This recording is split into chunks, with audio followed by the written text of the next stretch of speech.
우리는 어떤 식물을 정원에 들일지 스스로 결정할 수 있지만 동물들은 우리의 의사와 무관하게 제멋대로 드나들며 종종 정원의 식물을 먹어치운다. 그리고 이런 외부 개입으로 정원의 식물들은 우리가 전혀 예상하지 못한 방식으로 성장할 수 있다. 우리 인간이 땅 위의 경계선을 긋는 행위는 실질적으로 정확히 동물적인 행동이다. 개가 자신의 영역을 표시하기 위해 한쪽 다리를 들듯이 우리 인간은 울타리를 치거나 담장을 쌓는다. 울타리는 외부인에게 오해의 여지가 없는 경고를 보낸다.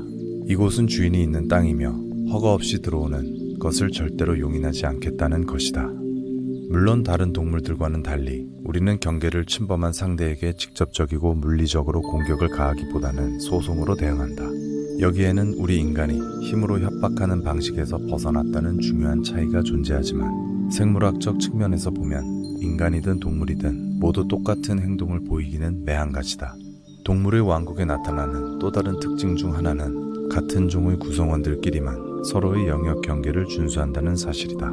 종이 다른 동물들은 이 땅이 나의 소유라거나 나의 재산이라는 사실에 아무런 관심이 없다. 옆집에 사는 고양이를 예로 들어보자.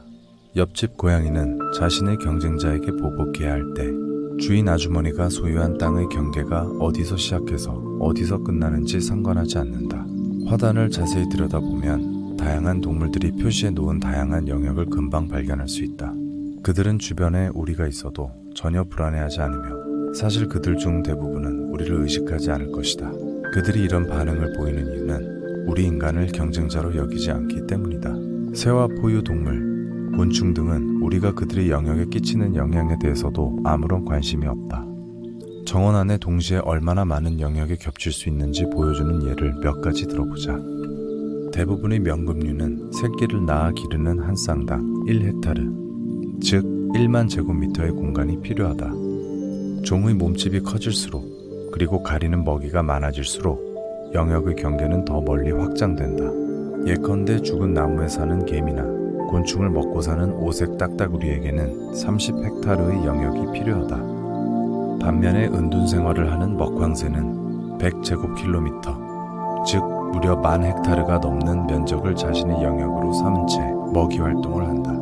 결국 정원은 새 한 마리가 활동하는 전체 영역의 아주 작은 일부에 불과한 셈이다. 포유 동물 중에서는 쥐가 10제곱미터 정도로 가장 작은 영역을 유지한다. 다람쥐의 영역은 4에서 5헥타르 정도 되며 여우는 자신과 새끼들을 위해 최소 20헥타르의 영역이 필요하다. 정원의 영역이 몇백 제곱미터가 넘는 경우는 매우 드물다는 점에서 다른 동물들과 비교할 때 인간에게 필요한 영역은 상대적으로 소소하다고 할 수 있다. 하지만 인간과 동물의 영역에는 한 가지 중대한 차이가 존재한다. 인간의 울타리가 1년 365일 유효한 경계라면 대다수의 동물들은 새끼를 낳거나 기르는 시기에만 적극적으로 영역을 표시한다는 점이다. 가을이 되어 새끼들에게 자립할 능력이 생기면 영역 구분은 사라진다. 이 시기에 따로 떨어져서 다니는 개체들이 더 자주 목격되는 이유이기도 하다. 1년 중 이 시기에는 새 모이 장치 주변의 덤불이나 나무에 앉아 쉬는 새들 사이에서 대체로 평화가 유지된다. 물론 식량이 부족하면 언제든 작은 실랑이가 벌어질 수 있다. 담비가 선호하는 영역 표시 방법은 영역권 안에 있는 사람들에게 지대한 영향을 끼칠 수 있다. 이 포유 동물은 주변 지역에 자신의 지배권을 알리기 위해 항문샘에서 분비되는 액체를 뿌린다. 내가 사는 동네에서는 진입로에 주차된 자동차의 후드에도 이런 식으로 영역을 표시한다. 시동이 꺼진 뒤에도 온기가 남아있는 자동차의 후드가 따뜻하고 건조한 숨을 곳을 제공하는 것이다. 이처럼 안락한 은신처가 또 있을까? 내가 알아낸 사실에 의하면 자동차를 매번 같은 장소에 주차하는 경우에는 더 이상 큰일이 일어나지 않는다. 아마도 새로운 입주자는 기껏해야 편안한 깔개를 끌어다 놓을 것이고 자동차 주인은 이따금씩 담비가 저녁 식사로 먹고 남긴 죽은 쥐 조각들과 마주칠 뿐이다. 자동차를 운행하는 것은 담비의 이런 활동에 아무런 방해가 되지 않지만 친구나 친척 집에서 밤을 보내면서 자동차를 그들의 집 앞에 주차해야 한다면 이야기는 완전히 달라진다. 그곳은 다른 담비의 영역이며 그의 영역에서 풍겨야 하는 유일한 냄새는 해당 담비의 것이어야 한다. 그런데 그런 곳에 자동차를 주차함으로써 다른 담비의 영역에 표식을 남길 만큼 대담한 경쟁자의 냄새를 풍기게 된 것이다. 외부의 침입으로 여겨질 수밖에 없는 이런 행위에 해당 지역의 담비는 분노하고 즉시 공격적이고 물리적인 대응으로 침입자의 냄새를 지우려고 할 것이다. 특히 고무관이 이런 공격의 주요 대상이 되며 격분한 동물은 때때로 범퍼를 발톱으로 핥히면서 물려고 하기도 한다. 이 과정에서 핵심 부품이 망가진다면 엔진이 자연재해로 완전히 고장날 수 있고 대개는 보험 처리도 되지 않는다. 혹시라도 자동차가 이런 식으로 손상을 입었다면 거의 대부분은 밤새 남의 집에 머문 것이 원인이다. 게다가 여기서 끝이 아니다. 얘의 그 친구나 친척집 주변에 사는 담비 또한 내 자동차에 자신의 냄새를 묻혀 우리 집 주변의 담비에게 유사한 분노를 유발할 것이기 때문이다. 유일한 해결책은 엔진을 물로 세척한 다음에 방어 조치를 취하는 것이다. 나는 온갖 방법을 다 써보았다. 엔진룸의 개털을 채운 봉지나 거리형 변기 세정제도 가득 넣어보았고 엔진룸 아래에 닭장용 철망도 설치해보았으며 엔진에 후추도 뿌려보았다. 하지만 그중 어느 것도 담비를 오랫동안 막아내지 못했다. 바로 이전 자동차까지 그런 식으로 망가지자 우리는 결국 엔진에 전기장치를 설치하는 수밖에 없다고 생각했다. 작은 철판들은 전기 울타리처럼 작동해서 담비가 철판을 건드리면 가벼운 충격을 주었다. 그 뒤로 담비는 적대적인 지역을 피하고 대신에 자기 마음대로 정원의 나머지 지역을 사유하는 데 집중했다. 정원에 사는 동물들 대부분은 그야말로 덩치가 매우 작고 차지하는 영역도 매우 좁다. 쥐나 곤충, 거미 같은 동물들과 그들이 차지한 작은 영역은 우리의 주의를 거의 끌지 못한다. 물론 그들이 정원의 식물들을 해치기 시작한다면 문제는 완전히 달라진다.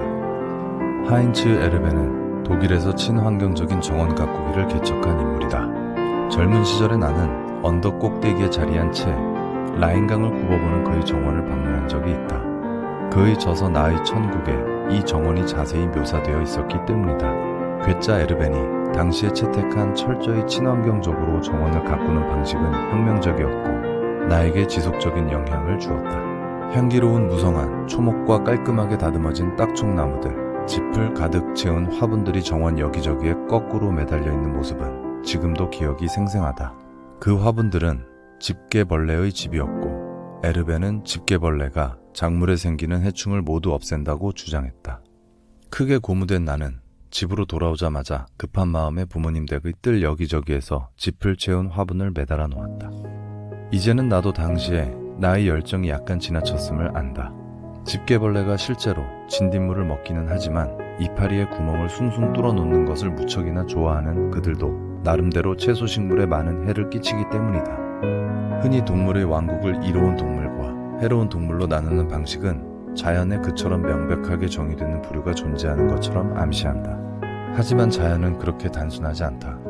우리 동업자 생물들은 하나의 종으로서 인간이 가진 목표에 아무런 관심이 없다. 우리가 적극적으로 특정한 종의 활동을 억제하려고 할 때 살아있는 세계의 공동작용에 대한 우리의 이해가 얼마나 부족한지는 더욱 분명해진다. 단적인 예가 20세기 초 호주의 수수두꺼비가 처음 도입되었을 때 벌어진 일이다. 수수두꺼비는 사탕수수 농장에서 해충을 억제하기 위한 목적으로 배치되었다.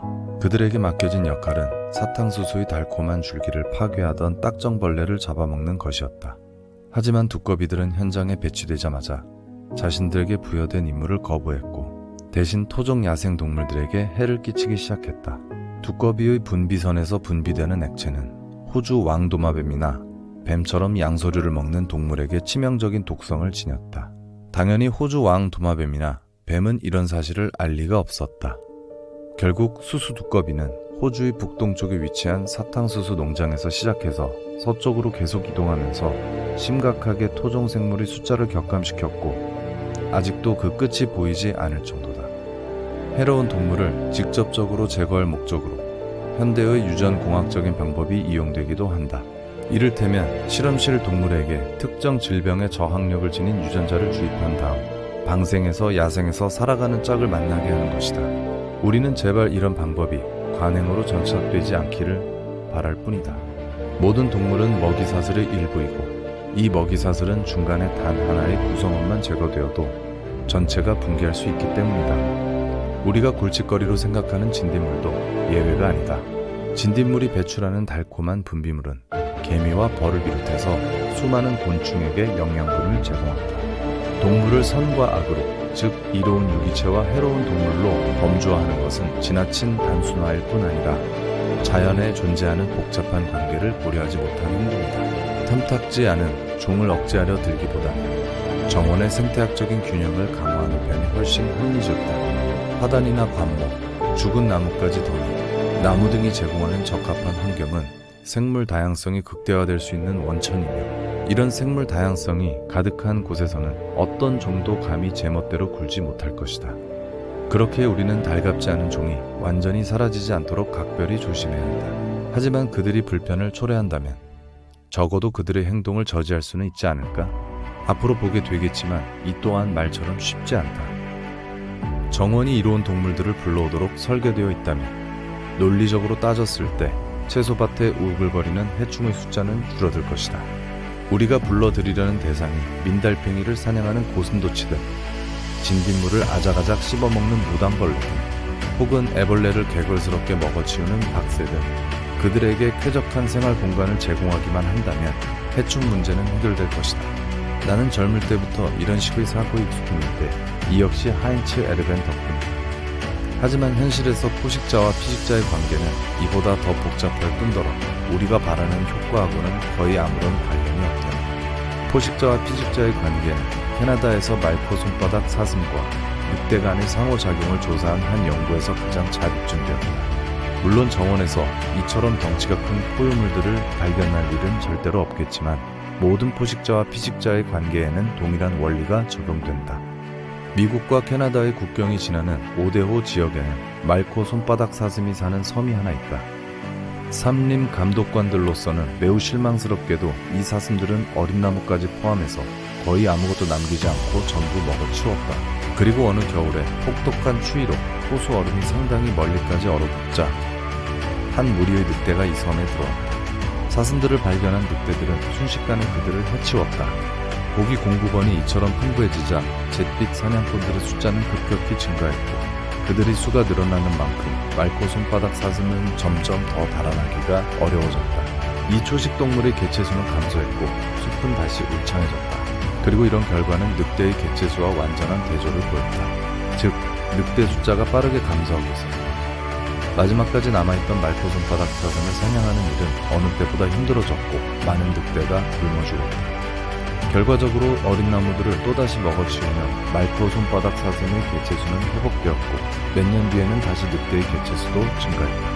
이 대결은 말코 손바닥 사슴의 개체수가 일정한 저점에 도달해서 늑대들이 굶어 죽을 때까지 계속 반복되었다. 중요한 것은 포식자와 피식자의 개체수가 서로에게 영향을 주고받으며 고점과 저점을 반복해서 오가는 개체수 곡선에서 포식자와 피식자의 고점에 도달하는 시기가 서로 다르다는 사실이다. 각각의 주기는 먹잇감이 급증하는 시기와 맞물려서 시작되고 먹이 공급이 증가하면 포식자의 개체수도 급증하면서 앞선 사례에서 본 것처럼 둘 사이의 대립적인 기복이 형성된다.